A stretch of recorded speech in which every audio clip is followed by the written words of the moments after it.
Welcome to Wholesale Hotline, where we cover everything to do with wholesale real estate. I'm Jamil Damji. I'm Brent Daniels. And I am Pace Morby. And together we cover the most important parts of wholesale real estate. Lead generation. Conversion of sellers into contracts. And dispositions. Guys, remember when you're watching this show, do us a favor and squad up in the comments. Make sure that you are liking and subscribing to the YouTube channels and in the Facebook group Wholesale Hotline.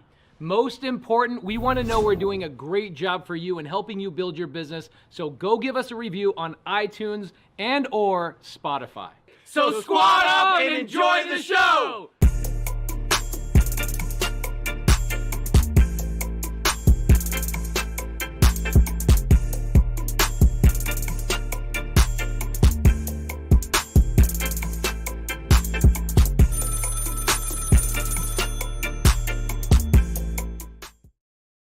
Welcome to Wholesale Hotline number 104. I am Brent Daniels, Mr. TTP.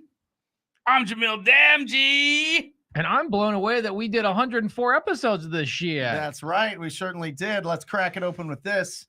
All right. This is from The Greatest Salesman in the World by Og Mandino. Old school. Fantastic. If you've not read it, it is a quick read. It is fantastic. And I want to talk a little bit about salesmanship here because that's Did you really just say conversion. It's a quick read? You're holding a Bible. Well, this is book. all of his books combined. Okay. All of his books. All right. This People is can see how thick that juicy boy is on camera right now. And they're like, how is that a quick read? This is a juicy boy. So back in the day, that would have been like a greatest hits album. This is the greatest hits. This is it. So I will greet this day with love in my heart.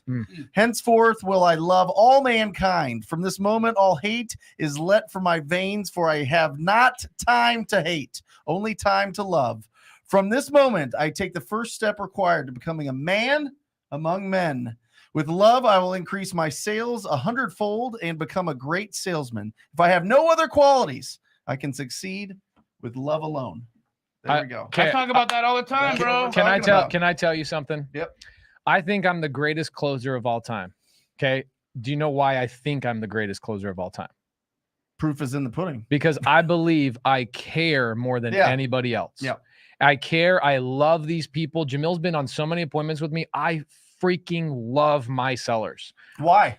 I just love their stories. I love everything about them. I don't know if it was ingrained in me. I didn't have to read a book to love people. That is a wonderful reminder. Jamil said something a couple of months ago. He said, we're entering into vegetarian season. Okay. And I'm like, what does that mean? He goes, no more beef.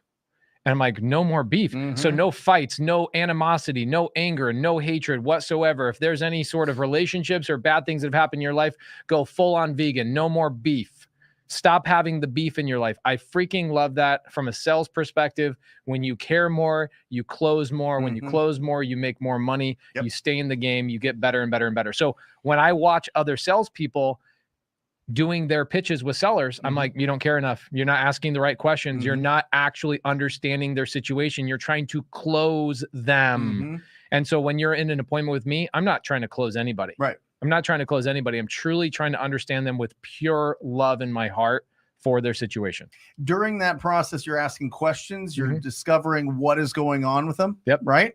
And during those questions, that's where you're finding out what is really happening here and how can I best serve this situation. Yep. And what's funny is that when I started going to sales training years ago, very quickly, the sales trainer asked me to start speaking in front of the class. And I was like, what's so special about me? He goes, I don't know. You just seems like you know all this stuff. And then when we would read the textbook, I go, oh, I guess I do know this stuff, but I didn't read it in a textbook of how to love and care for people. I naturally just I'm an empath. Yeah. I was born an empath. And so my question is, can people learn to love deeply? And can people learn to actually follow those instructions in that book? What do you think? 1000% you can. In fact, the majority of us, all of us, we tend to come from a space of fear before we learn how to observe that and to transcend that into a place of love. And this is what I mean by that, right? Yeah. So as you grow up and we all might have differing opinions about, you know, childhood trauma and its effect on what happens to you as an adult. Yeah. But as you grow up and as you navigate this world and you see different people's different opportunities, different experiences, what we tend to find, our behavior, our thoughts, our emotions are predicated upon benefits and the loss of those benefits. Sure. Okay. Yeah. So I'm going to be nice to Pace because it might be beneficial to me. Right. Or even though Pace is a jerk to me, I'm going to still not be a jerk back, or I'm going to be nice to Pace because I don't want to lose my benefit, whatever that is. Yeah. Right. We're always jockeying for benefits or not to lose our benefits. Right. And that is why we get stuck into this fear-based mentality, because we're too scared to be honest. We're too scared to be loving because we are so afraid of losing what's beneficial to us. Yep. What I would venture to So say, how do you get anything if you have you that stop fear of focusing loss? on the result. You stop focusing. If you can detach from the result, and That's it. I say this over and over in different ways, but if you can detach from the result, then the thing you do gets infused with your presence, and that presence is love, Mhm. because you're actually there trying to do the thing. So I'm out there. I am broke as a joke. I owe a bunch. I'm trying to be a real estate entrepreneur. I get a deal, and then the seller calls me, says they don't want to sell it to me anymore. I'm devastated. I'm crestfallen. I'm heartbroken. How do you not get it all mixed in there? Again, a seller calling you and saying, I don't want to sell to you anymore, is not the same as, and you not agreeing with that doesn't mean you're not a loving person or you're not coming from love. Okay. You can also be honest and just say, hey, listen, we spent a lot of time and we're in a contract right now, and we have to deal with the reality of the fact that we're in a contract. Yep. Right? That doesn't give other people the right to be a dick to you and you not be able to at least be assertive and stand in your truth. Right. Right?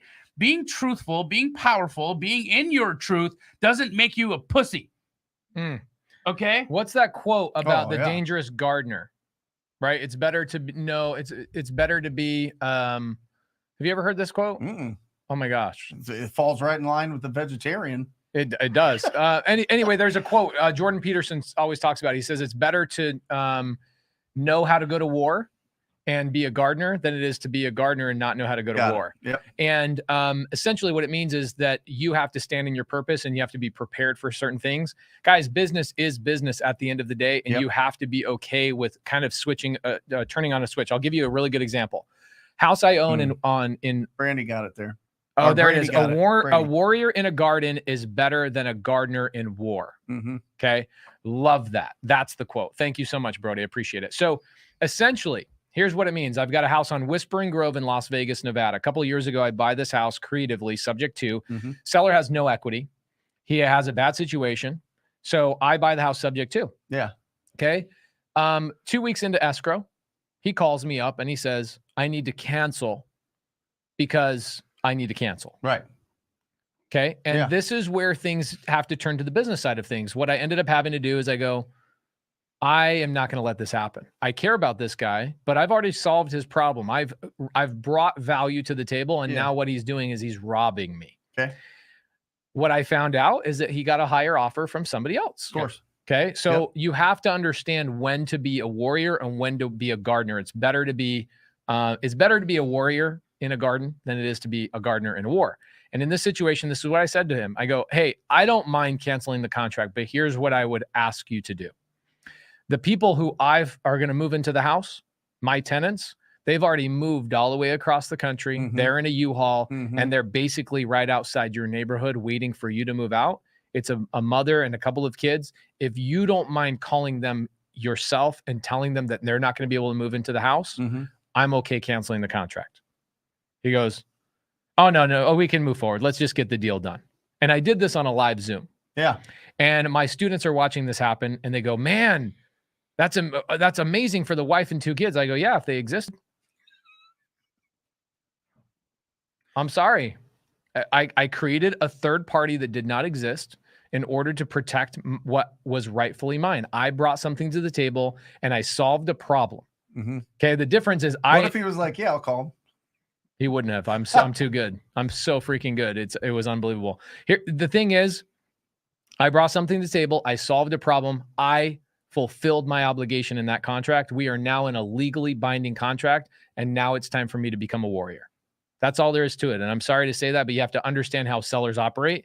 You guys will see the quote that I say all the time: buyers are liars, sellers are worse. It is unfortunate, but that is part of the business. Jared Franken wants us to be his Valentine. Happy Valentine's Day. Happy everybody. Valentine's. Happy Valentine's Day. Happy Valentine's Day. And how fitting is it that we're talking about love on Valentine's Day?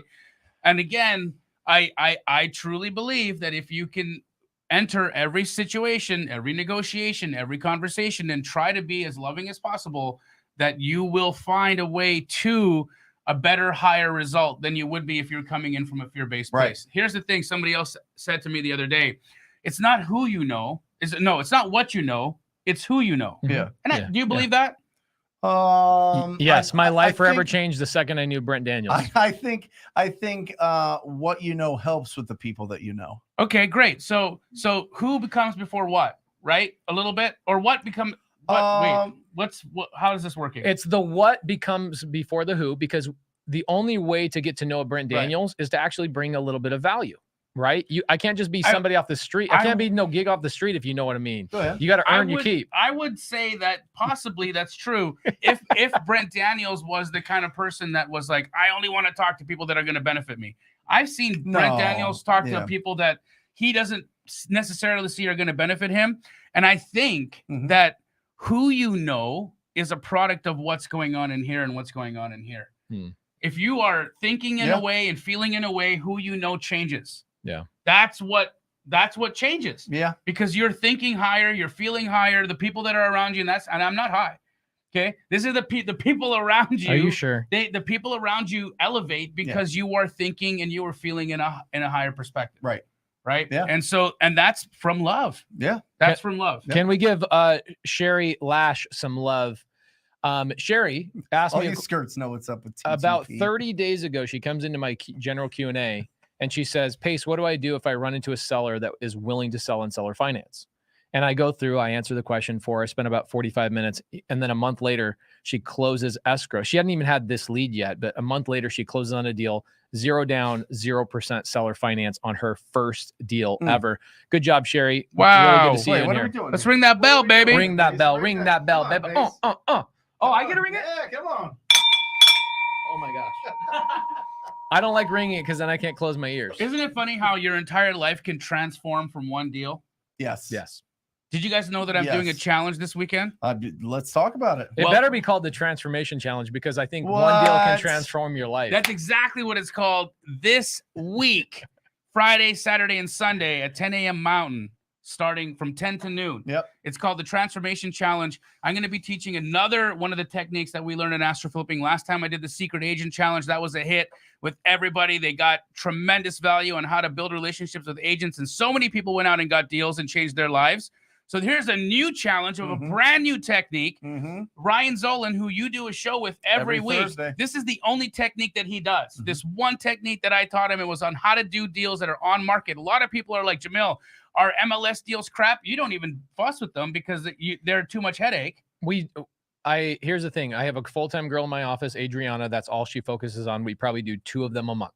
Okay. But it's not my main focal point. I do see the validity in it. I just feel like I like direct to seller way more. Love it. Love it. Will you put up the link to that? Guys, by the way, Ryan, in February, closing over $500,000. Yes. All on that one strategy. That's not just the amount that these properties are worth. That's what he earns from these deals. Yes. 10 to 20 a month. Yes. So there's definitely a lot. And you know what? We use that same strategy at Keegley, and we're doing a 10 deals a month from that same strategy as well. So if Ryan and I can compete against each other in the same market for the same deals, then there's got to be something to it, right? So if you guys are interested in joining, there's a link there. You can sign up. It's limited. It's not going to be as big as the Secret Agent Challenge because we're using a different platform. So guys, get in there and sign up because how many people max? I'm maxing it at 500. Ooh. Yeah, this is going to be done before tomorrow. Well, that's just it. I just want it to be really intimate. I want it to be small. I don't want to get crazy with it. So guys, sign up, and if you're out, you're out. Are you doing this on Zoom? Yes. Is that where you're limiting to 500? Yes. Why don't you use my account? I have an enterprise account. It goes to 1,000. Well, because I want 500 people to show up. You want action takers. I want action takers. I opened it up to a lot of people for the Secret Agent Challenge, and it was great. A lot of people came, but a lot of people didn't do anything with it. And I don't want that. I want people that are actually going to take action. And so I'm just going to limit it. I'm going to make it real intimate, real small. Awesome. And that'll be that. I love it. When's it starting?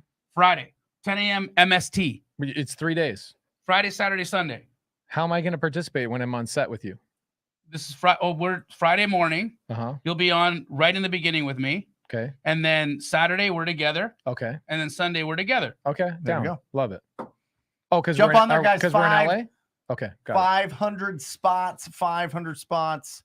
All 3 days, huh? Yep. You're going all 3 days. Going all 3 days. Awesome. Hey, only a few spots. Shout out to this sexy ass woman on Valentine's Day, guys. Hey, all right. Oh my gosh, my wife is unbelievable. I'm gonna give her a little shout out. Any man in the audience that treats your wife with any type of disrespect ever, I'm gonna give you guys a little bit of insight. These women birth your children. Dude, her water breaks at here's what happens. I get off a phone call at 9:45 after the show last week. After the show last week. Yeah. Okay, I get home, I get on a phone call. I'm going to ring the bell. Okay, I get off a phone call late. Sure. It's like 9:30. I get off this phone call. My wife's a G. She's always encouraging me to work. She's always encouraging me to chase my dreams. I go upstairs. She's in the bathtub in pain. Like, I'm in pain. Like, she's putting hot water on her legs. She's trying to whatever. So she gets in bed, 9:45, laying in bed. She's having a hard time breathing. Water breaks, 10:30. We rush to the hospital. We're there at 11 o'clock. She gives birth 47 minutes later. Okay, now I feel bad for her. Let's ring that bell first and foremost. This is yours. Come on. So she goes into labor because she's now 6 days past due. Right. So her body's ready to go. So what's happening is like the nurses are on full alert. It's like a swarm of bees because they see how much pain she's going through. Guys, I'm telling you, in 47 minutes for your body to prep from going 0 to 100 and a baby coming out of you, I can't even imagine how traumatizing it was for my wife. I watched her going through it. I felt so bad. And then the next day, I had a guy make a comment in the DMs about his wife. Like something like, oh, my wife this and my wife that. And I was like, you have kids, right? And he goes, yeah. I go, how dare you ever say anything about somebody who birthed your children? Get your freaking act right, dude. Yeah. So shout out to my wife, my Valentine, my sweet woman. She's unbelievable. I can't even believe she went through all that so quickly. She got it done. She brought Monday into the world. One thing that was really cool, 11:52 p.m. on a Monday. We knew we were going to name the baby Monday years before. Okay. We knew Corbin was going to be the name of our first daughter because, she's named after my brother who passed away. And so Monday was already picked years prior for our second daughter. And we get into the hospital. We have no idea it's going to be, happen on Monday, 11:52. The doctor comes rushing in. And he goes, all right, well, we can kind of make this happen right now, or we can let it, take another hour. This is, what way do you want to go? And I go, doctor, no pressure, but the baby's name is Monday. And he goes, say no more. 6 minutes later, baby's out. Baby was born at 11:57 p.m. 11:57 p.m. on Monday. So happy Valentine's Day to my sweetheart. I love you so much. And she's so sweet. She's sitting there laying there breastfeeding last night. I lay in her lap and she rubs the back of my head till I fall asleep. She's just an amazing woman. Love you, baby. Love you. Incredible. Awesome. Congratulations, Laura. We love you. Congratulations, Pacer. Yes. On a Monday. And congratulations, me. Yes. It's my second godchild. Nice. Yes, that is true. You're just getting greedy now. I'm not. No, I can't. Hey, Corbin, I can't be goddad to one and not the other, right? You can't split them up. No, I can't split them up. I get it. So that's it. I get it. Keep having babies. Before we get into Q&A, because I know this is a Q&A week, I just want to give a special shout out to Brent Daniels. This quote that you just talked about in this book embodies you, bro. I'm telling you, I've never met, this is not bullshit. This is not me blowing smoke. I've never met anybody that champions other people more than you champion yourself. You are a constant cheerleader for everyone around you. You freaking love you love everybody and you demand that they get better in the most loving, understanding, unbelievable way. I cannot believe that I get to be your buddy. Thank you. Thank Love you, dude. I No, love you, man. Listen, I think everybody that goes out there and talks to strangers about real estate, that's never talked to anybody about real estate, is super brave and incredible and should be championed and should be supported and should be, you know what I mean? It's a small group. If you look at everything that people decide to do with their lives, Right. people that want to be real estate entrepreneurs, you have a different brain. And I love you. I love you for that because you like me. You Yeah. like Right. us. Right. You know what I mean? So yeah, I'll champion it all day long. Plus that, and I know that if everything melts, I can get on the phone and bring everything back up no matter what. So Right. having that confidence is really important, I think.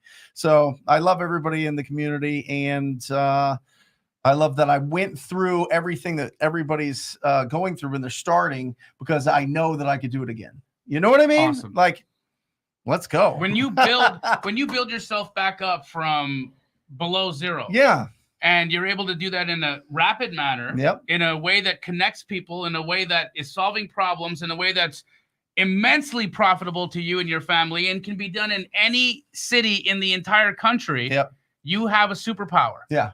And you feel Yeah. confident to walk out into the world Yeah. and be the way that you are, the way that you are, the way that you are. Like Yeah. you're about to, in July, go into a new city and change someone's life. He's going to go into a new city and change. I'm not going to get into the details of it. I'll let him do it. But he's going to go in and change someone's life and hang out with them from an entire month and build a business with them.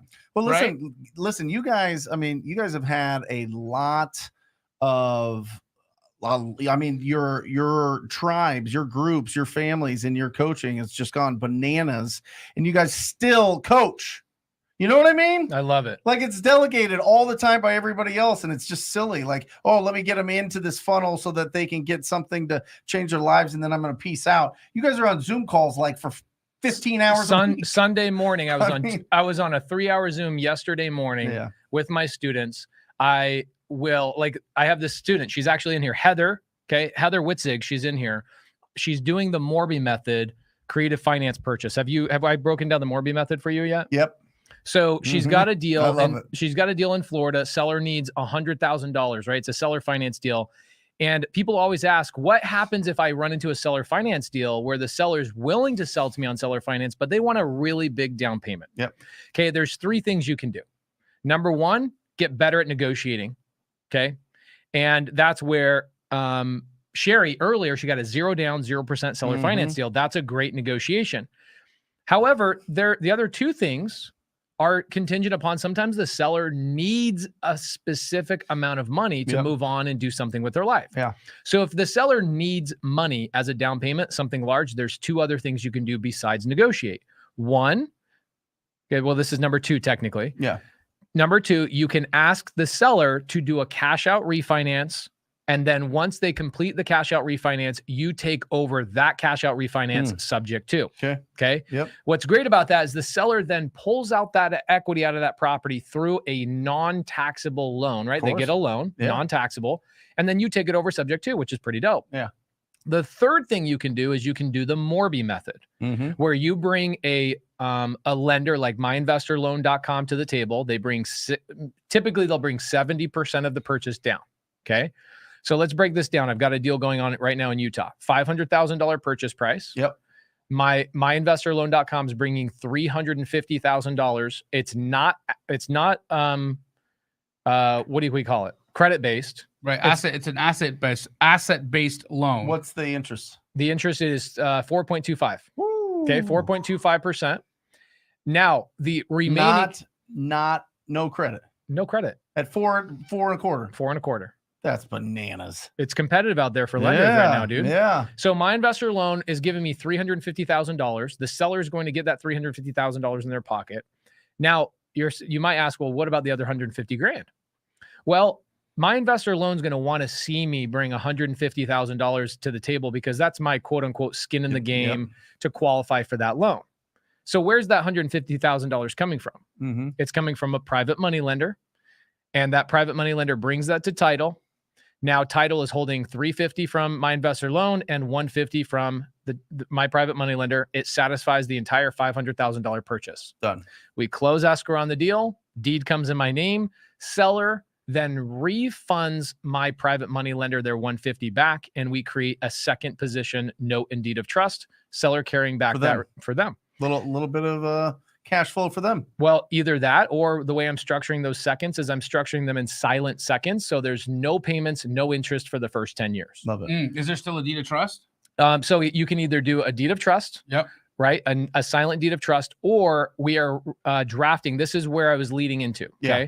Heather says, well, you know, the lender I'm using doesn't want to see a second position on the house. And I go, no problem. I'll show you what I've done in the past, where I have my LLC has an ownership partnership with the seller, so that there is no second loan. The seller's interest in the property is inside my LLC, and I have a buyout agreement with the seller for the same terms of the second note and deed of trust. Nice. And I just went over 99% of people's brains. But here's what I did, and here's why I'm leading into this. Heather asked me a question about the Morby method. This is what I love about coaching, is instead of me just answering the question, I go, let me get my attorney on the phone with your seller's attorney. I will pay for all the paperwork and all the structuring so that I can then give that paperwork to all my students throughout the whole program. Yeah. Everybody benefits from it. And Heather and everybody's like, this is Sunday morning on a bonus Zoom, and you're going to spend $3,000 this week just with your attorney's fees to make sure that all your students have access to this very specific type of deal. Yeah. And that just goes to show you how much we all freaking love doing this, dude. That's it.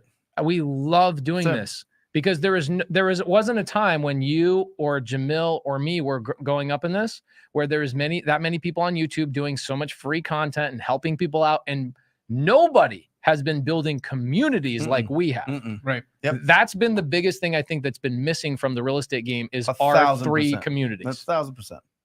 Our 3 communities coming together is absolutely epic. Get that Nathan bell. Wall. Yeah, baby. What did he do? How much did he make there? He said $26,000. Nice. Nathan's an Astro student. Great job, Nathan. How's that? Very likely came from an agent. And Medium Wave Dave closed something with a TTP family member. So congratulations on that. Ring it right in the mic. Yeah. There we go. The producers out here are like, I'll tell you what. Oh, Jared coming at it. Here we go. Oh, yeah. Did you see this deal he put together? What do you do? All right. Closing myself on a deal and making 15K assignment fee plus walking into 80K equity with not a dime out of my pocket. Great job, Jared. Jared's an amazing, amazing dude.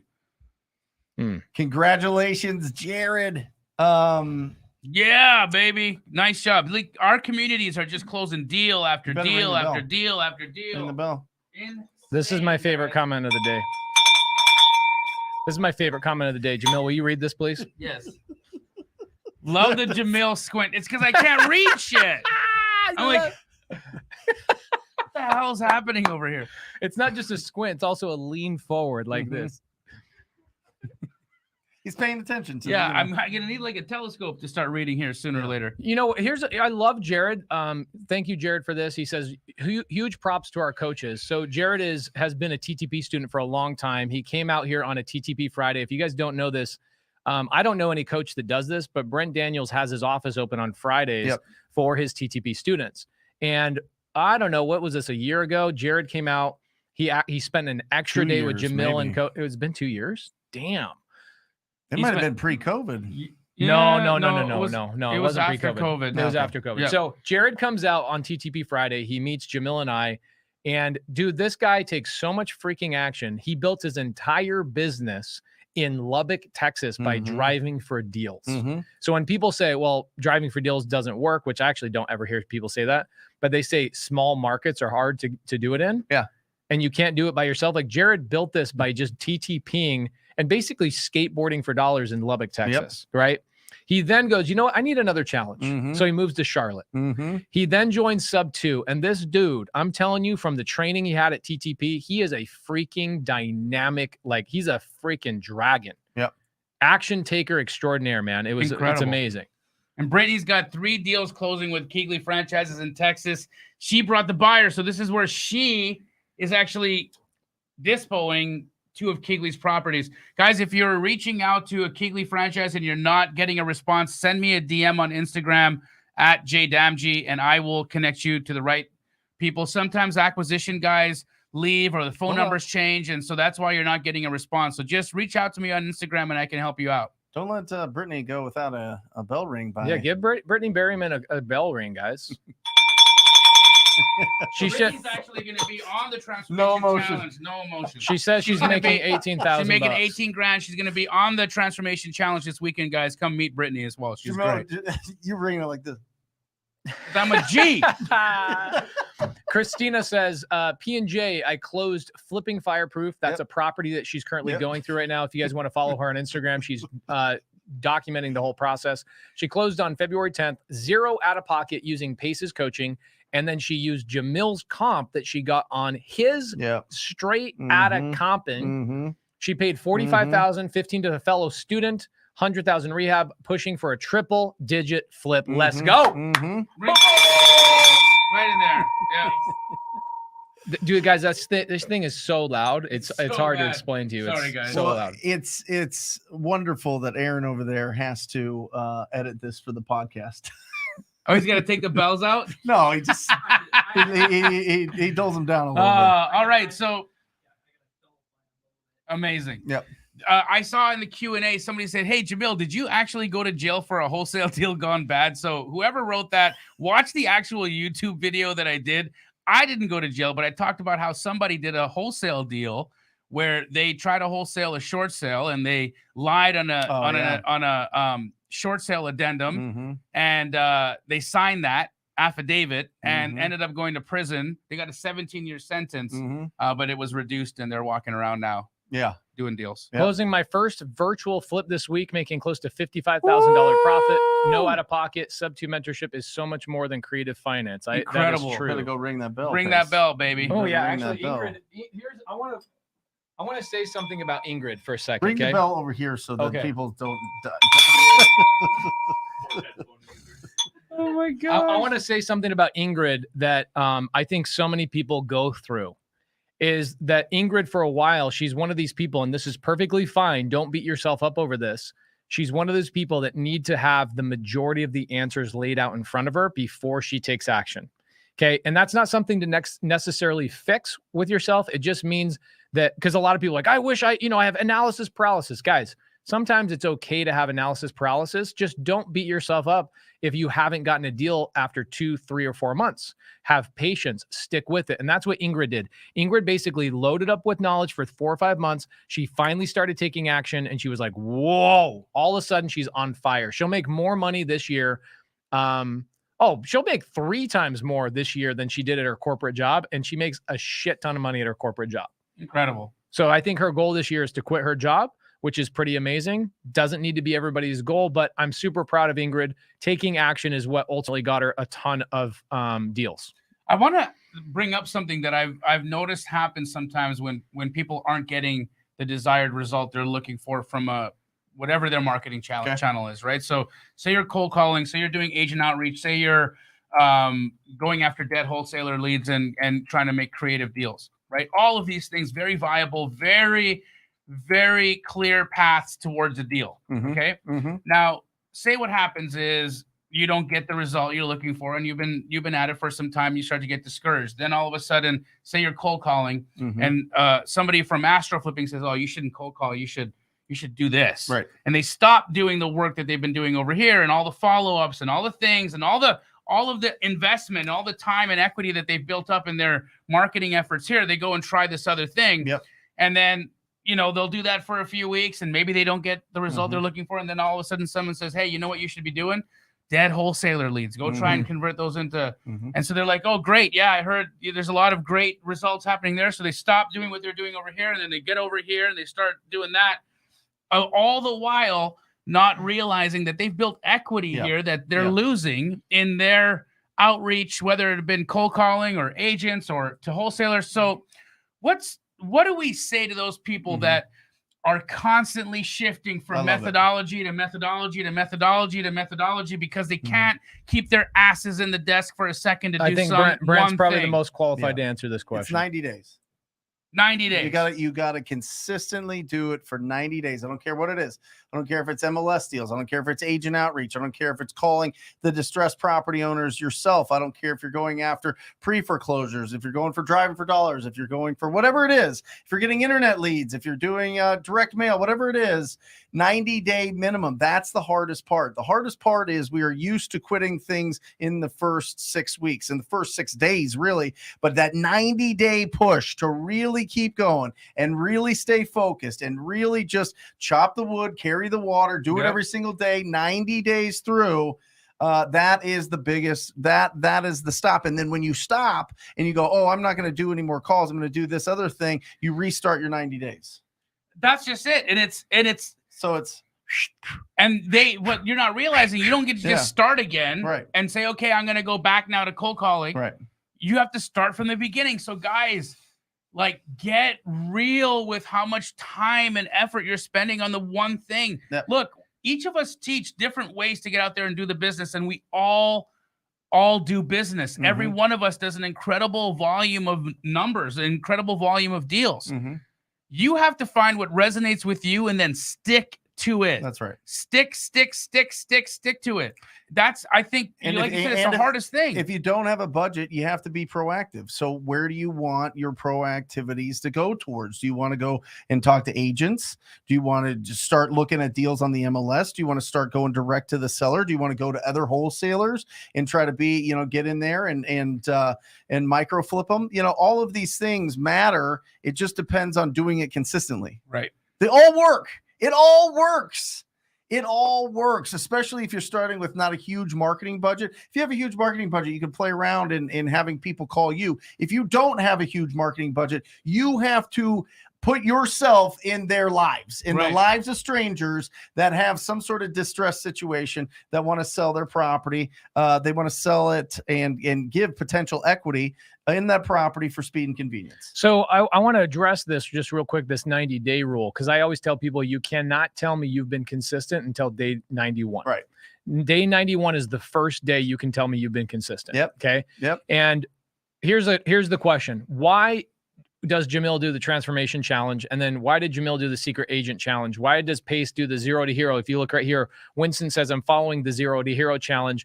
And we do 0 to hero season 1. We've done 0 to hero season 2. We're doing 0 to hero season 3. And then 0 to hero season 4 is me moving to somebody's town for 30 days. Why do we do so many challenges? Here's the answer.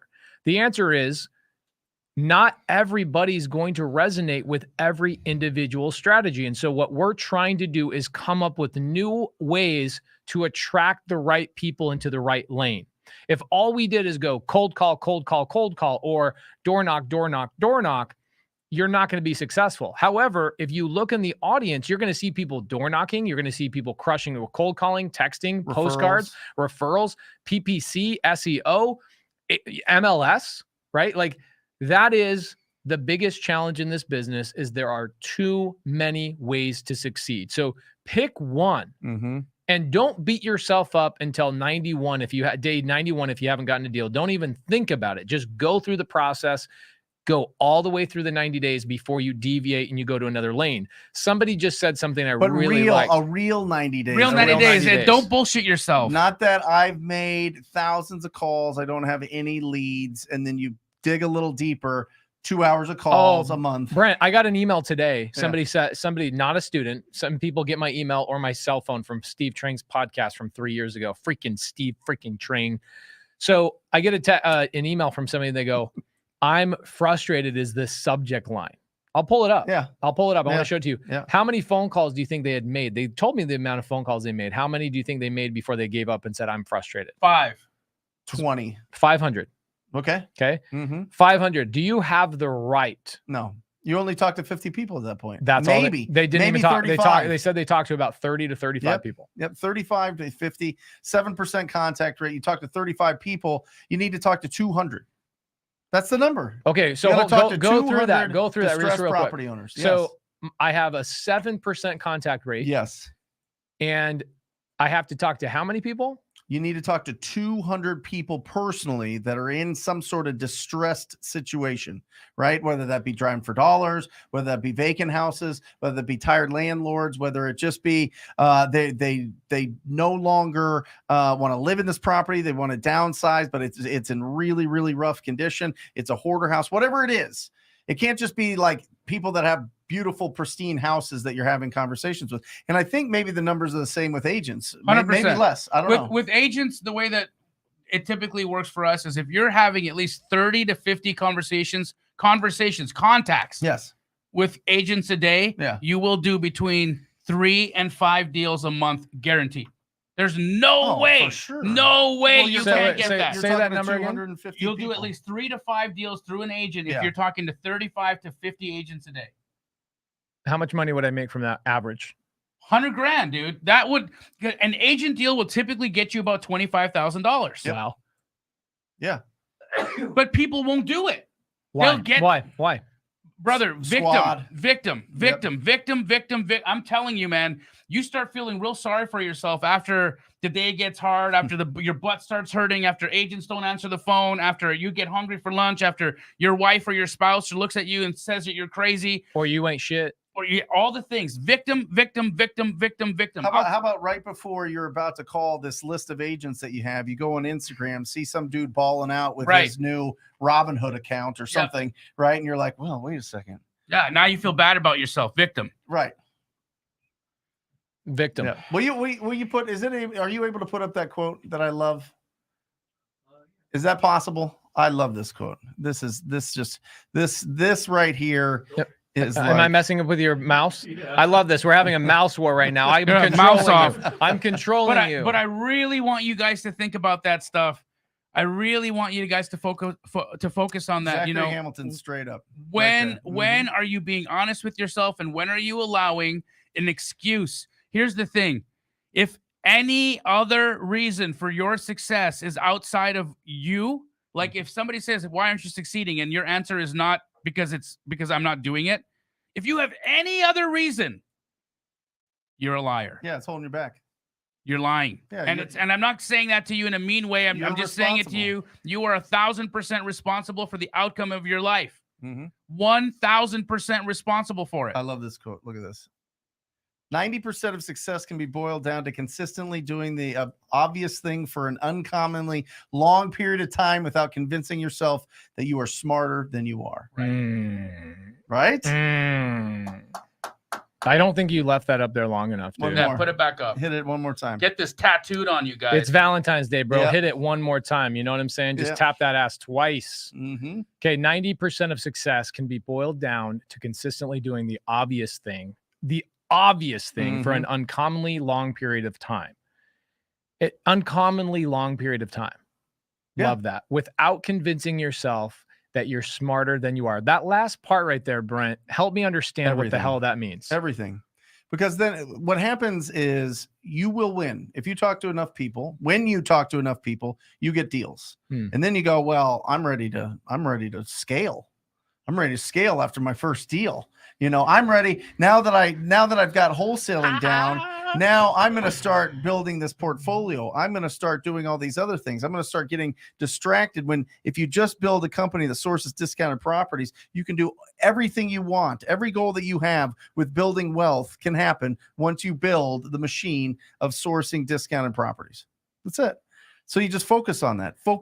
Keep it, stay there, stay in the saddle, keep making the calls. I'm telling you. What do you think of this? Are you neglecting your wife right now to be here? No. That's hilarious. No. No. How about you? Absolutely not. No, I'm not neglecting my wife. I spent 2 hours. I think he's saying it in jest, weekend. obviously, but yeah, we had a really nice dinner Saturday. How was it? What did you guys do after dinner? Well, I mean, it's not for the young audience here, but involved a lot of tickling. I love it. A lot of tickling. Is there a different acronym for TTP that we could come up with real quick? Oh, there's probably a lot that people can put in there. After, what does TTP stand for after a date? I'll leave it up to the audience to decide. I love it. Okay, cool. I think the most common is touch the. Oh, okay. Yeah. Slang word. Touch the slang word. Touch the pineapple. Yeah, that's it. Okay, so get your questions out there, guys. Hey, Come on, question for me. Squint your eyes, bro. Okay. Let's see this. Yeah. Russian Eskimo. Again, I think what is a Russian Eskimo? Is that a thing? I don't know. Okay. Russian Eskimo's question for Jamil. My favorite states are Florida and Texas. Since dual agency is not allowed, will designated agency create motivation for the agents? Any tips for non-disclosure? Okay, that's a lot of questions, Eskimo. First and foremost, go back to that so I can get them in tickle the pickle. So I can get them in their pieces. Okay. So Eskimo. God, I hate saying that. Mo, here's what's up. Texas, absolutely, dual agency is not allowed. I don't believe that that's the case in Florida. In Texas, you're 100% right. Here's what I will do to skirt the whole dual agency thing. I say to the agent, do you have an agent that you love, like a referral, a partner, a friend, a daughter, a brother, somebody in your office that you'd like to refer the business to? Yep. Automatically, they're like, you know what? I do. And they think about somebody that they'd love to walk that listing over, or to walk you over as a buyer and have them represent you. Again, you're doing the same thing. You're creating a benefit to them on both sides of the transaction that make them want to work with you. So you can still skirt dual agency by bringing in or asking them to bring in somebody they know. That way, they're still incentivized for you to do the deal. Secondly, with respect to tips for non-disclosure states, use batchleads.io/Jamil. Yep. Squad. Say that slower. Use batchleads.io/squad. Because that'll help you run all your comps in non-disclosure states. Man, there's some good ones on here. I think Jared's right now. I like the total touching party. That sounds like my type of party. Okay, so I want to talk about this question from Sean. Yep. Put Sean on there. I'm texting Jared Frankham right now. Jared, get an iPhone, bro, because I'm not going to text you back till you get an iPhone. I'm very sorry. I love you, but get an iPhone. Sean has a question about what? Sean asked, can we talk about an agent asking an agent to delist a property? Make sure you give context of what that means. Okay, so here's what's up. And why you would need that before you talk about how to do it. Yes, love it. So you found a great deal on the MLS. Yes. Okay, it's been first day that it's been listed, so it's a fresh deal. There's a lot of activity. You call the agent. She's like, oh, my God, I'm getting calls all over the place. And you build rapport with her. And she says, sure, I'll represent you and we can get your contract in. And now you're under contract on this great deal that you found on the MLS and it's priced right. And now you've got this problem because it's listed on the MLS and you fear that your buyers aren't going to want to buy a deal that is listed on the MLS. Right. So first and foremost, I want to tell you the first attack that you need to have is to your fear that a deal on the MLS won't sell, because that's not true. I buy deals that are listed on the MLS all the time. Mm-hmm. They are more difficult. Yes, and some buyers don't like seeing deals that are listed on the MLS.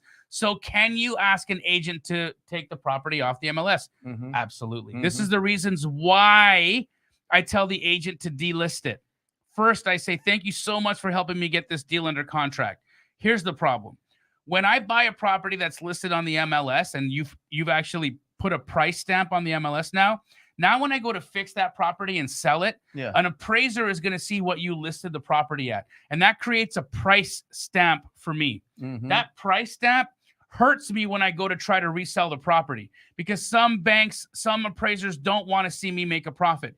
Do you mind taking your listing down? And sometimes they will. They won't always say yes, but sometimes they will. So that is absolutely a viable reason to ask an agent to take a property off the MLS. Or at least it sets up for a further conversation that next time before you list it, bring it to me. Right.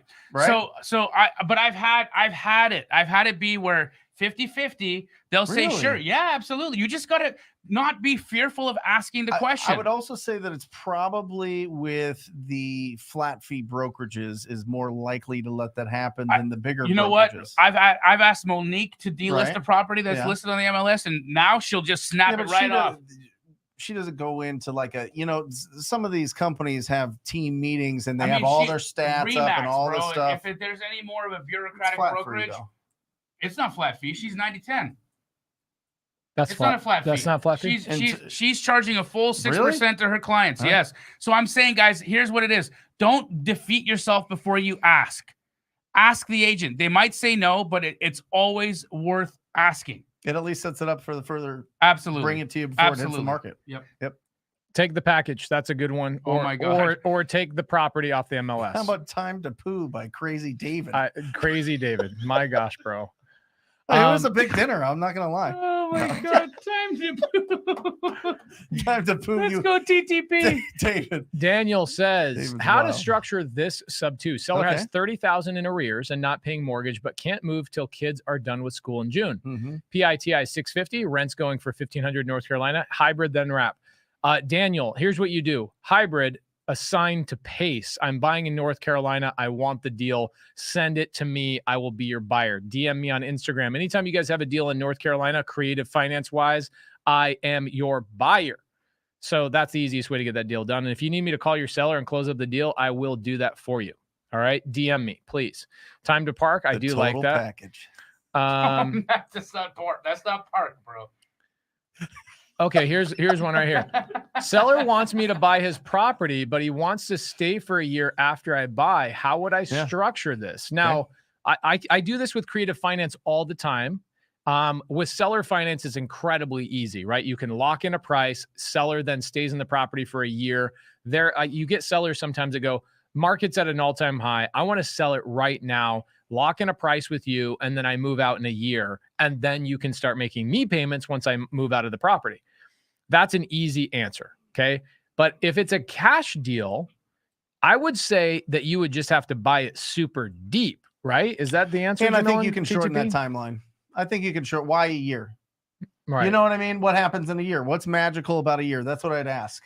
You know, could it be 6 months? Could it be, you know what I mean? So I think that you could probably negotiate to get that shorter. It'd be a post possession, but then you'd have to get it at a significant discount for an investor to stick around with it. But by the way, investors are sticking it out because they appreciation over the next year. All of a sudden, this 30K deal turns into 60, 70K deal, depending on where the market is. Okay, so Brittany Berryman, I love this question because I do buy and hold in Texas, and I'm currently doing a sub 2 deal in Arlington, which is in DFW.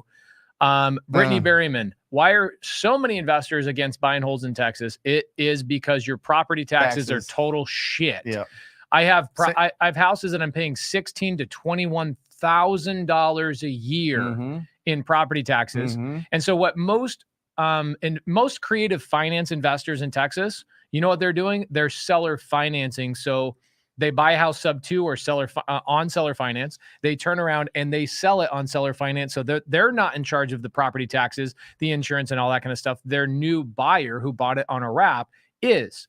For me, if I'm going to do anything other than Airbnb in Texas, I can't afford to keep a property in Texas because your property taxes are total shit. That's the answer. Sorry. Love it. Destiny, if you are reaching out to a Keegley franchise and having a hard time, I said this earlier in the show, send me a DM on IG and I will help connect you. Sometimes people's phone numbers change and people move and whatnot, so reach out to me. What does that say? This is Jamil. You got to, if you squint, you'll see it. Davin Woolridge said, yo, Jamil, I've been TTPing direct to seller, but I am now starting to do some agent outreach.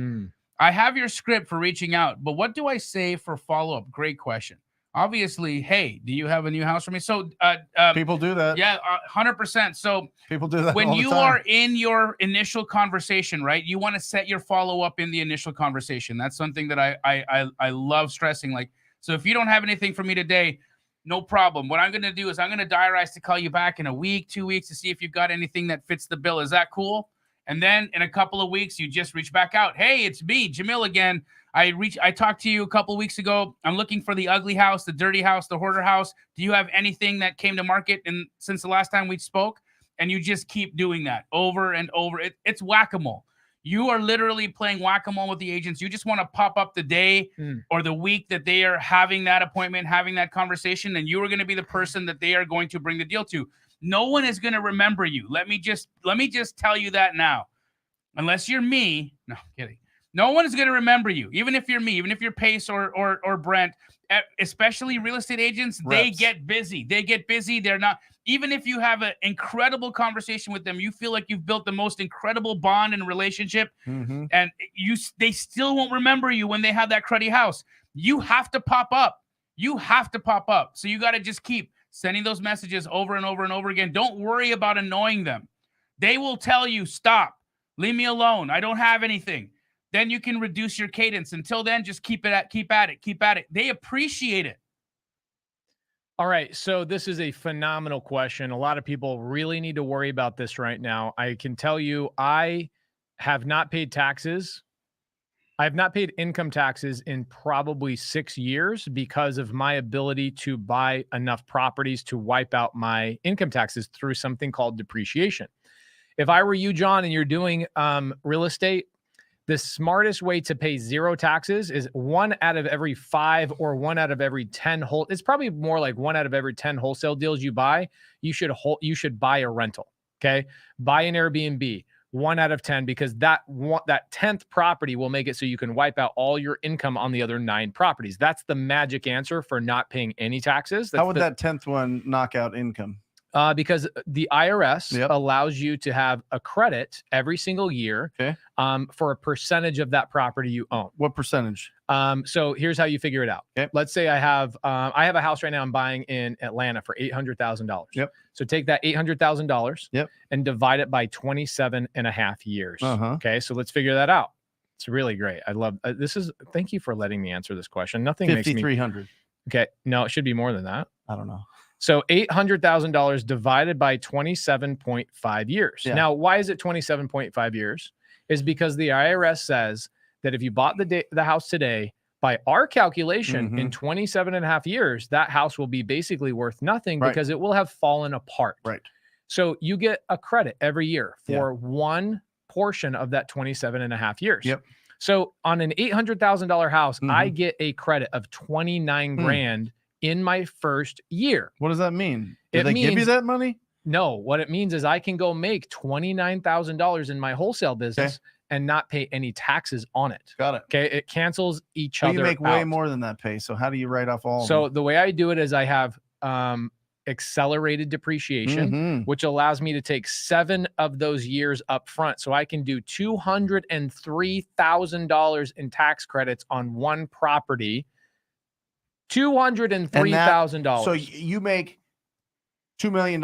That knocks it down to 1.8. 1.8. And then you have more. Yep. And more. Right. This is why I say buy 1 out of every 10. And I think people really need to understand that this is a wealth building hack. The government does a terrible job, nor do they want to do a job of housing. Right. Nor do they want to do the job of creating businesses. That's why entrepreneurs, through our LLCs, we get to spend, then get taxed, income spend, get taxed, right? And then what you're saying is you take that money, you put it into investment property, get a rapid depreciation of 7 years, and boom, you're knocking down that income that you have every single year. Yeah, and if you guys want a more, and the government's fine with it. They're not just fine with it. They're like, wait. They encourage it. You don't have any depreciation? What the hell are you doing? They don't want to. Listen, the government does not want to employ everybody, nor does the government want to be responsible for housing. That's why they have this in place. If you're wondering, is it just a bunch of rich people that lobby to get this thing done? No, this is the foundation that our country's built on is the free market. Right? Free capital markets. We get to go out there and decide to create an entity, which is like a human, but not really. It's a business. And then we got to do all these incredible things once we create it. Talk to me about Steve Howard. Okay. So Steve Harward, owner of primecorporateservices.com. Okay. Go to primecorporateservices.com. Tell them that we sent you, primecorporateservices.com. Prime is amazing because they'll help you set up an LLC. And I'm telling people, and I'm going to let Jamil talk about this. Okay. I believe you need 2 things to have a legitimate business. Okay. Number 1, I believe you have to have an LLC accompanied with a bank account, and you also need to have leads in order to have a business. If you don't have either one of those, you have a hobby. Okay. And I'm okay with hobbies. Okay. We all need hobbies. It's cool. But if you want to have a legitimate business, you should have an LLC and leads. Jamil, what is the mindset of having an LLC or not having an LLC? Are you fully committed? Or are you maybe fearful of success if you don't have an LLC? Like, why would you not just go get an LLC? You're still on the fence. you're still not 1000% sold or bought in your own belief that what you're doing is real. So you're not willing to invest time. You're not willing to invest energy, money. You're not willing to take even the risk to go get an LLC and open a bank account. How can you say that anybody should do business with you? Why should any homeowner, any agent, or any wholesaler do a deal with you if you're not even willing to go and start an LLC? Right. So we use primecorporateservices.com. Tell them we sent you, primecorporateservices.com. Jamil, here's another question regarding that. And I'm going to answer this question a little bit more in depth, especially since tax season is around the corner, which is why I think that we should elaborate on this just for a second. If I have an LLC and now I have a bank account with that LLC's name on it, does that give me a vibration into the universe that I'm open for business and there's now 100%. a place for money to be sent? It's a real thing. It's a real thing. You are now actually proving that you are invested. You are energetically invested in this process. I have a tax implication. I have a bank account. I have obligations now that I've created for myself because I'm making this a real thing in my life. Look, guys, if this is going to remain a hobby for you, then get hobbies results. Yep. That's it. That's it. Expect that and be okay with that. Yeah. If this is entertainment for you, then be entertained. Okay? Are you not entertained? But that's just what it is. If this is life or death for you, then take a step. I'll tell you what. If I'm not feeling well, if something's going on in my body, what's the one thing if I care about myself, and I want to live, what am I gonna do? I'm gonna go see a doctor. I'm gonna get advice. I'm gonna do the thing that shows the universe I give a shit. Right? Yep. If you are trying to build a business, if you are trying to do this, then you have to take a step. You have to take a step towards this being real. Yep. That's it. Okay, so here's the actual answer to that. Okay, if you are somebody who doesn't have an LLC and you've got a deal done, you're going to pay more taxes than somebody who has an LLC. So I can't really explain this perfectly, but if you're making under $200,000 a year in your wholesale business, you're going to put probably the smart thing to do is put about 20 to 25% to the side just to be safe. It probably will end up being closer to 15% at the end of the year. Right. If you're making over $400,000 a year in wholesale, which we have a lot of freaking people doing that, you're going to be paying closer to 43% in income taxes in your wholesale business. So think about the math there. If my average sub-2 deal, okay, my average sub-2 or seller finance deal that I buy and I acquire and I hold in my portfolio, the cost to pay an assignment fee, close escrow, get it up and running, do all the things is about 30 grand right now. Okay. About 30 grand. Yep. Now I typically will raise private capital to pay for that 30 grand. So I'm still out of pocket $0. But if I go make $500,000 in my wholesale business, would I rather go buy anywhere between 8 to 10 sub-2 deals with the money that I would be paying to the IRS, or would I rather just pay $250,000 to the IRS with that money? Well, the IRS needs money. I guess the IRS needs money. They need to spend it on something. So guys, think about this when you're in your wholesale business and as you're acquiring cash, make sure you are looking at an equation. For us, it's at 1 out of 5 deals that we touch, we end up putting in our portfolio. When I started, it was 1 out of 20.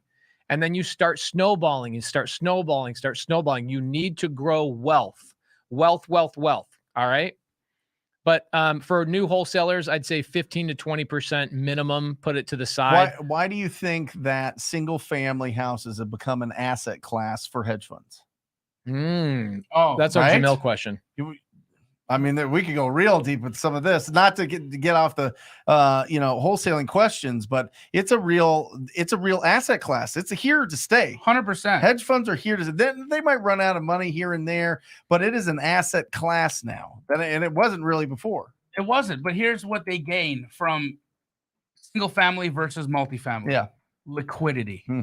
You can go out and you could buy $4 million worth of multifamily, but if you want to sell $4 million worth of multifamily, you have to sell $4 million worth of multifamily. Yeah. If you want to buy $4 million worth of single family, you can sell off $100,000, $200,000 houses at a time. So you get that same benefit of being able to make that huge purchase, but you get the instant liquidity of being able to piece it off step by step without having to strata title or individually title an entire apartment building. So that's first and foremost. Second, hedge funds are seeing, just like Pace had mentioned today in one of his stories. I do watch your Instagram, and we've been talking about this since before and during the pandemic. Of course, during the pandemic, what was the one thing we kept talking about is, guys, we are printing money and houses are protected against inflation. That's what housing is. It's one of those assets. How does it protect against inflation? Because housing goes up with inflation. Right. In fact, I took this is what you're talking about? My story this morning? Were you on the toilet reading my stories? Is that where you were? Real quick, Pace, for your portfolio in 2021, how much higher did your net worth go up? By just breathing. $6 million. That's right. I made $6 million. Can you divide that by 365, please? Oh yeah, I'd love that. I'd like to know how much you're passively adding to your family's wealth. Okay, divided by 365, right? That's how many days are in the year? Yep. Okay, I didn't know that. I was today years old when I learned that. What? I'm just kidding. I'm just kidding. Okay. And by the way, the question on the screen right now says, do I have to be in Utah to use Prime Corporate Services? The answer is no. We have students all over the country using Prime Corporate Services, and I have a student in Canada who's using Prime Corporate Services. Oh, that's dope. Yes. Okay, so if the appreciation on my assets went up $6 million last year, how much money do you guys think I made daily? 20,000. $16,438 a day. I used to write down, honestly, every single day I used to write down on my thing, I'm going to make $10,000 today. I'm going to make $10,000 today. I'm going to make $10,000 today. Because when we start out, it's our efforts, right?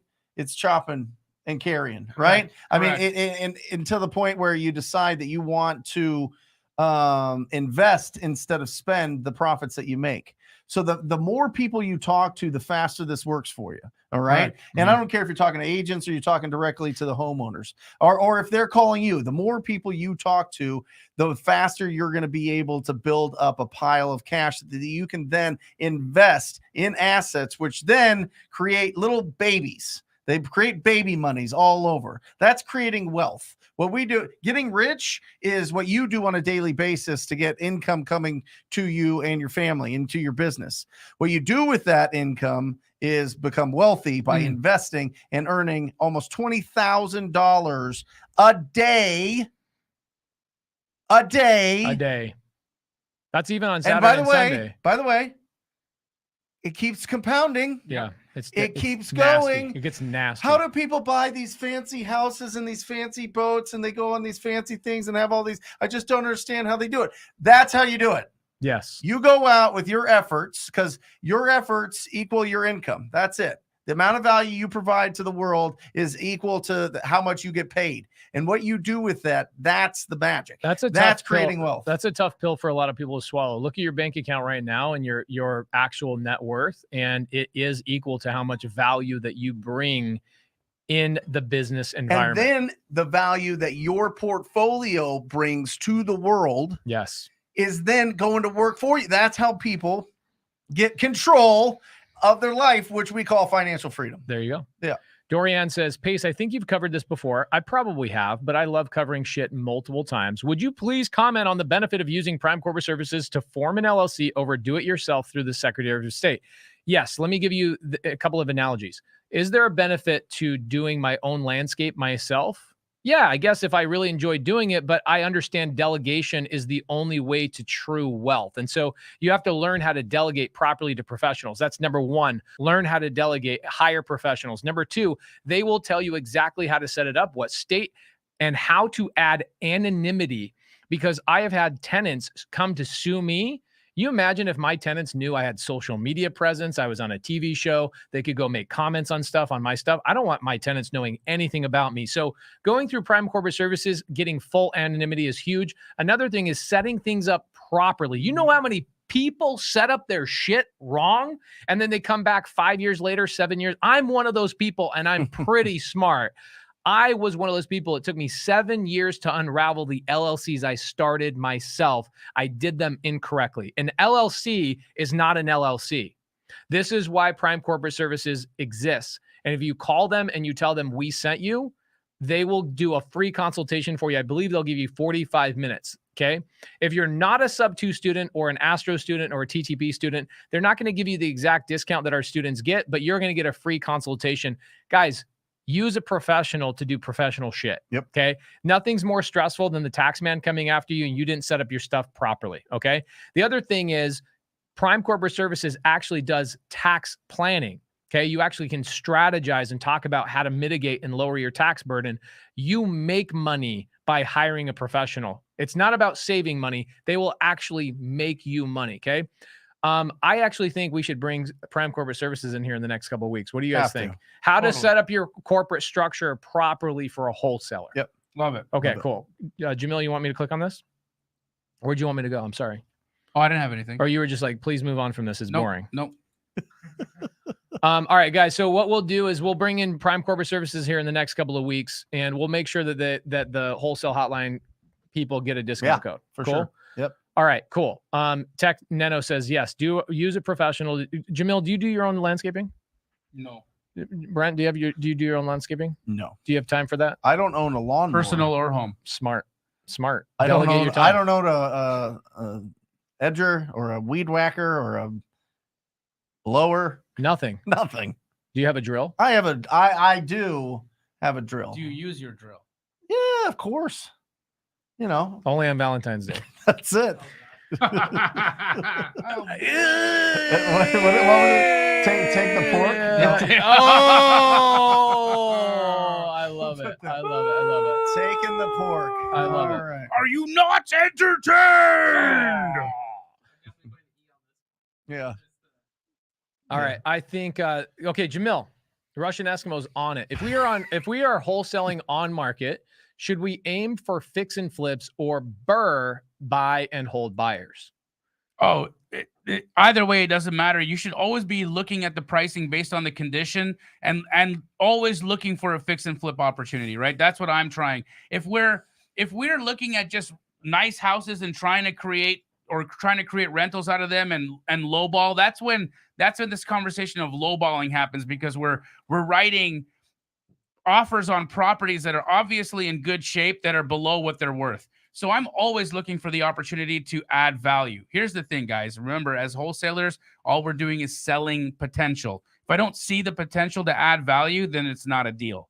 So on market, off market, on MLS, off MLS, I'm always evaluating as if it's a fix and flip. What do you think about the amount of inventory in a market? Because here in Phoenix, if you lock up something here, even at the price that they want, they've got backup offers even higher and higher and higher and higher. Right. You know what I mean? There's a question about it's a different kind of user. It's a different kind of user. So, and I want to Eskimo. I want to also talk about markets where fix and flips don't make sense either.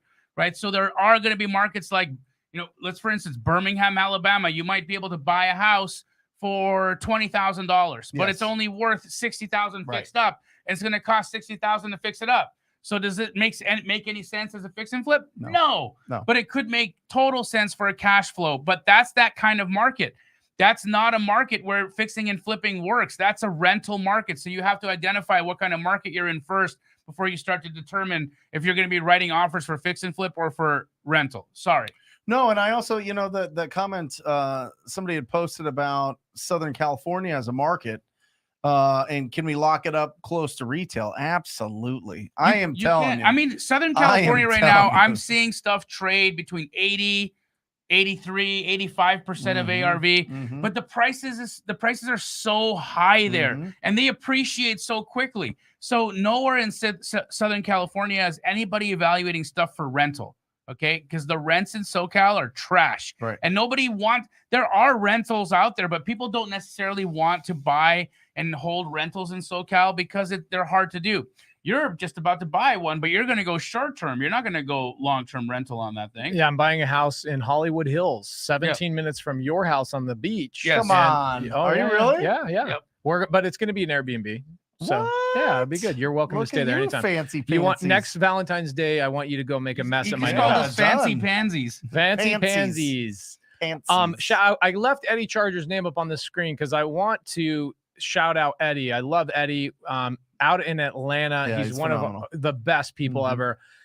Eddie Charger. I have a picture of Eddie on my wall right now. You do? Yeah. Eddie came out here and didn't come see me? No, I went to Atlanta. Oh, you went to Atlanta? Mhm. Okay. I have So a picture in my wallet of Eddie. are you serious? Yes. What the hell? You just one up on me? So I just got off the phone, or Jamil and I actually just got off the phone with Big Boy from Outcast. You did? Yes, we What? did. No, you Yeah, didn't. 100%. Right before we walked in here, we got off the phone with the Big Boy from Outcast. We are going to be doing an Atlanta meetup. We're going to be doing an Atlanta meetup all about real estate. Big Boy's doing short-term rentals in No. Atlanta. Yeah, Yep. You want to come out? Probably in 30 I might days. have to at that You might one. have to. Let me see. We're going to do an Atlanta meetup. Big Boy and his son Bamboo are buying more Airbnbs, and we're consulting on Bamboo's growth and his real estate endeavors. And so Big Boy's going to come out. We're going to do a meetup.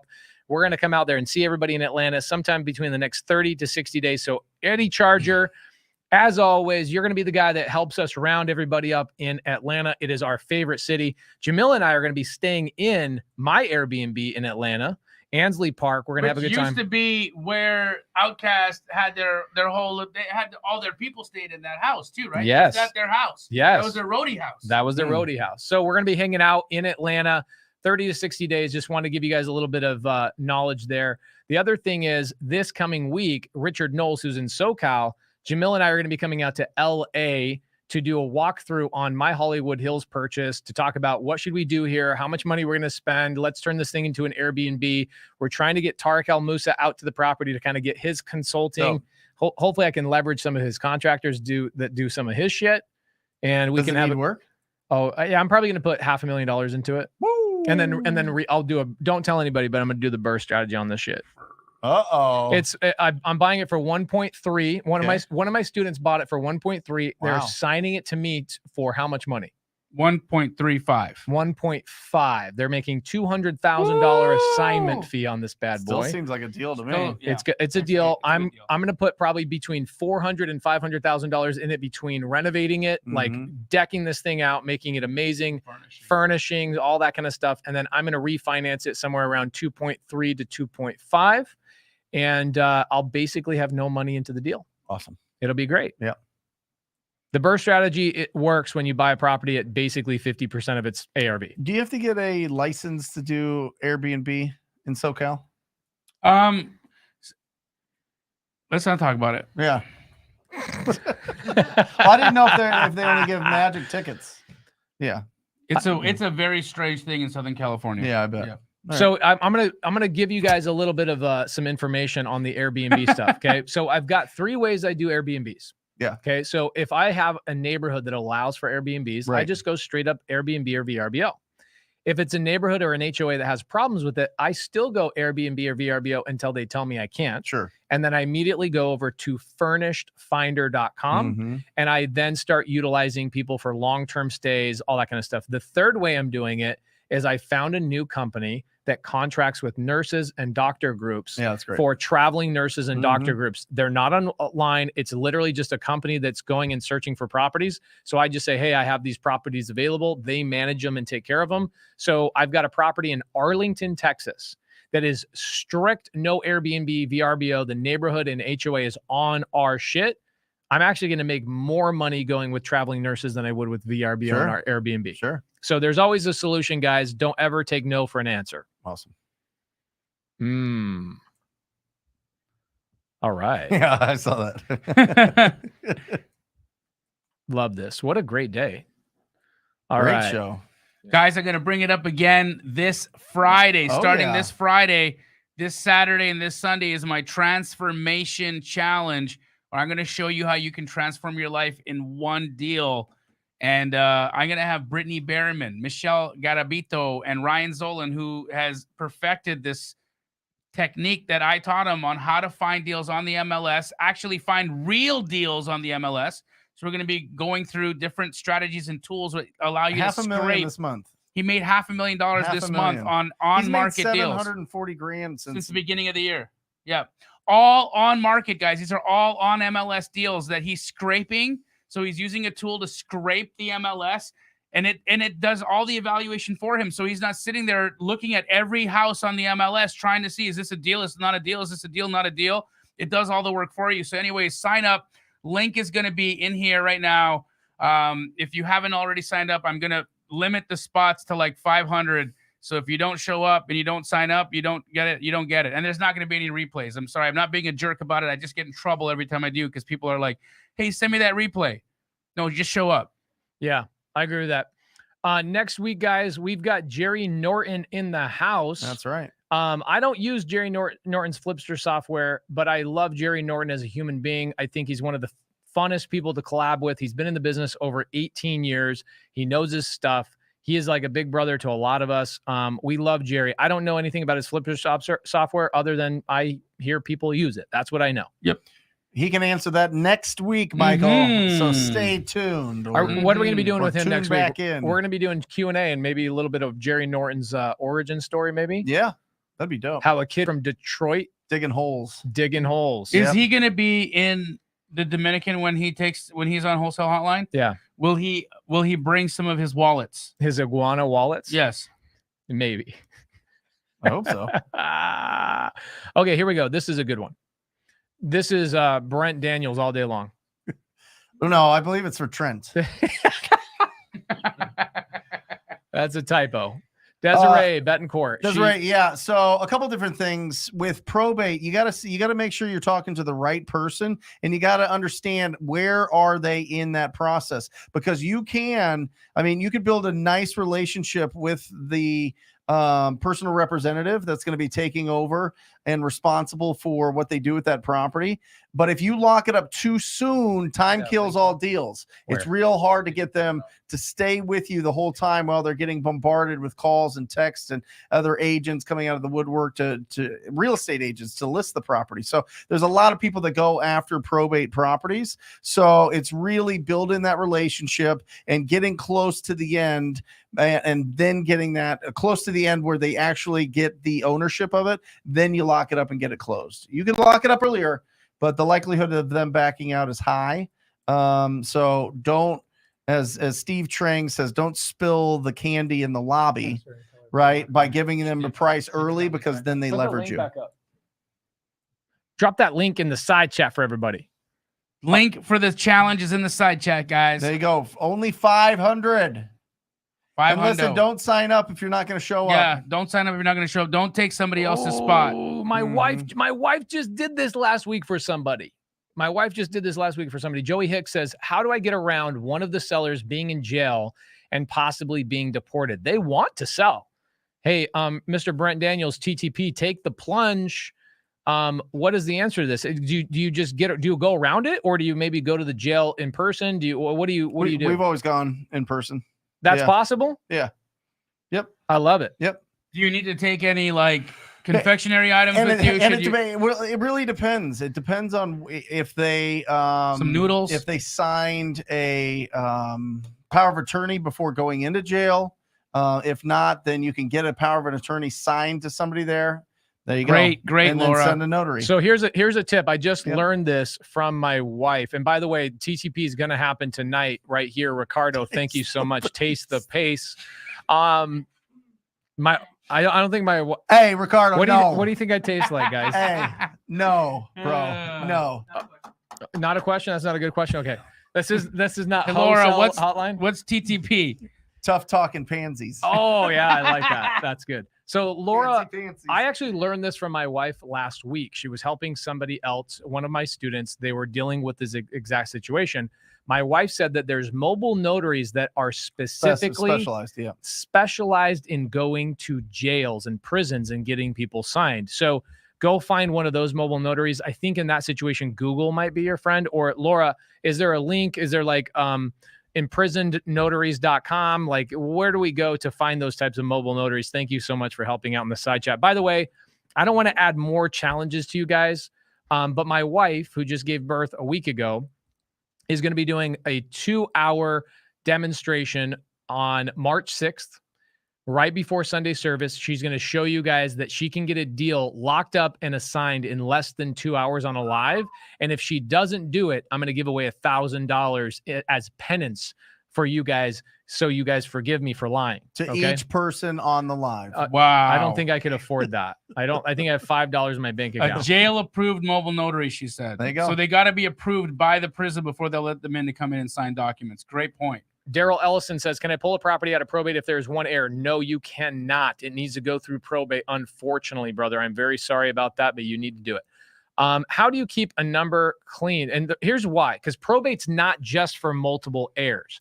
Probate is for creditors and other people to have their nasty little paws on that property, okay? So you have to give the rights to the creditors to have their ability and their right to come after any debts that the estate owes them, okay? How do you keep a number clean for cold calling and not being marked spam? Brent, do you know the answer to this? Switch it up weekly minimum. If you're seeing a dramatic drop in your contact, then you can Google the number and see if it's popping up as a spam likely, because these numbers get recycled. So you never know if you're getting a number that was totally, somebody totally trashed before. Google it before you use it. This is my favorite question of the night, because it tells me, Boris, that you actually don't know what subject to means. So this is a great opportunity for me to explain this. When I buy a house subject to, I am the owner from day one, no matter what debt is owed. Boris, let me ask you a question. Okay. Actually, let me ask Jamil a question. Mm-hmm. You're probably a bad person to ask this. Do you have a mortgage on your house right now? No. Shit, you're the wrong. Anybody in here have a mortgage on their house? I have a mortgage on my house right now. I bought it subject to. Guess who the owner of that property is? It's me. I'm the owner of that property. Just because, same thing with a car. Just because you have debt. Yeah. Do you guys have car loans on your cars? No. Come on, guys. You guys got to be. Are you guys friends with Dave Ramsey or some shit? What's going on here? You don't have a debt. You don't have a debt. I have debt on the car. Yep. Which one? On the Benz. Okay, the Benz. Is the bank the owner of that Benz or you? I'm the owner of the Benz. But you owe money on it. Yes. They hold a note. There you go, guys. So that's the answer. Just because I owe a debt on a property or on a car doesn't mean I'm not the owner. The owner of the property from day one. If you guys pull up right now, if we go on public record, I wish I had a better keyboard. I'll do this on Sunday service. I'll show you guys all the properties I own, even though they're subject to and seller finance homes. They are all in my LLC's names. I own them before they were ever paid off. And Boris, the other answer to this is when they pay off, I don't pay off shit.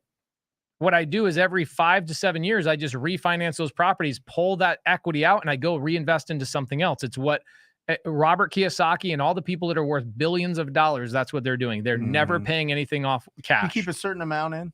What do you mean, in equity? Yeah. Nope. Well, whatever the lender will force them to keep in. Yeah, usually if there was like 15%. Always 15%. Okay. And the reason being is because I can't refinance past 85%. Right. Okay, so I always have 15% equity, but I've got a property right now that I have probably 40 or 50% equity in. I'm going to refinance that out.